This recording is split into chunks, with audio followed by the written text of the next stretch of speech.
ఇరుముడి trailer అయితే చూసేసాను guys. నాకైతే చాలా బాగా నచ్చింది. రవణ చాలా రోజుల తర్వాత కొత్తగా అయితే కనపడ్డాడు. ఇరుముడి ట్రైలర్ చూస్తున్నంత సేపు ఇది ఓన్లీ అయ్యప్ప స్వామి మీద బేస్ అయ్యి తీస్తున్న మూవీ కాదు అనేది నాకు అనిపించింది. నాకేమనిపించిందో కూడా ఇప్పుడైతే మాట్లాడుకుందాము. వీడియోలోకి వెళ్లే ముందు చిన్న request guys, please do subscribe to our channel and do support మీ. ఇలాంటి మంచి మంచి న్యూస్లు అప్డేట్లు అన్ని మీ ముందుకు ఇలానే తీసుకొస్తూ ఉంటాను. ఇంకా వీడియోలోకి వెళ్ళిపోతే ఇరుముడి ట్రైలర్ అయితే ఈ రోజు అయితే డ్రాప్ అయింది. ఇరుముడి ట్రైలర్ నాకు చాలా బాగా నచ్చింది. రవణ రెగ్యులర్ సినిమాలో కాకుండా ఆల్మోస్ట్ 9 సినిమాలు డిసప్పాయింట్ చేశాయి రవణ ఫ్యాన్స్ కానీ రవణను కానీ. ఇలాంటి సందర్భంలో వస్తున్న ఈ ఇరుముడి పైన అయితే రవణ ఫ్యాన్స్ చాలా ఈగర్ గా వెయిట్ చేస్తున్నారు. ఇంకా చాలా ఎక్స్పెక్టేషన్స్ పెట్టుకున్నారు.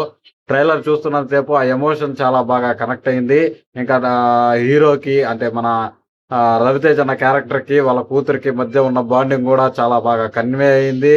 ఇంకా హీరోకి ఇంకా వైఫ్ కి ఉన్న కాన్వర్జేషన్ కానీ ఆ చిన్న చిన్న మూమెంట్లు కానీ చాలా బాగా కన్వే అయ్యాయి. ఇంకా దీంట్లో ఒక క్రైమ్ కూడా ఉన్నట్లుంది.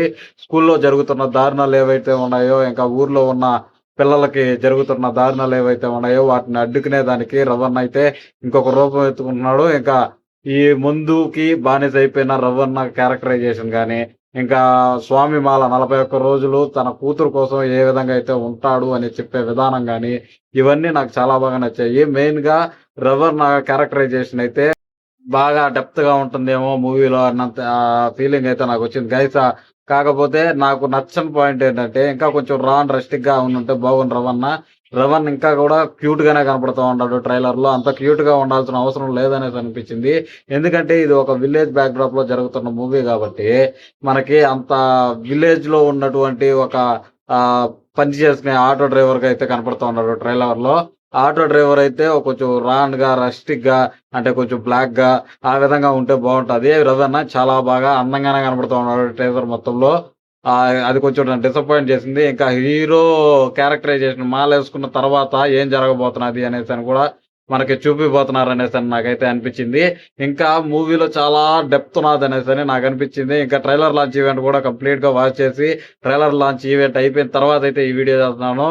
మన రవణ గానీ ఇంకా డైరెక్టర్ గానీ ఈ మూవీ మీద చాలా కాన్ఫిడెంట్ గా ఉన్నారు. మూవీ సక్సెస్ మీట్ కూడా ఖచ్చితంగా ఉంటుంది అనేసి రవణ చెప్పుకొచ్చాడు.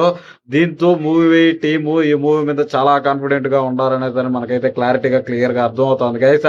నేనైతే ఈగర్లీ వెయిట్ చేస్తా ఉన్నాను ఈ మూవీ కోసము. మూవీని అయితే ఖచ్చితంగా థియేటర్ లో చూడాల్సిన మూవీ అనేసి నాకు అనిపించింది. మీకేమనిపించిందో కూడా కింద కామెంట్ సెక్షన్ లో చెప్పండి. వెళ్లే ముందు ఛానల్ సబ్స్క్రైబ్ చేసుకుని వెళ్ళిపోండి గైస్. రవణ ఈసారి గట్టిగా కొట్టబోతున్నాడు. రవణ ఫ్యాన్స్ అందరూ ఖచ్చితంగా కాలర్ వేసుకుని ఎగరేసుకునే మూవీ అవ్వబోతున్నది ఇది అనేసి నాకైతే అనిపిస్తోంది గైస్.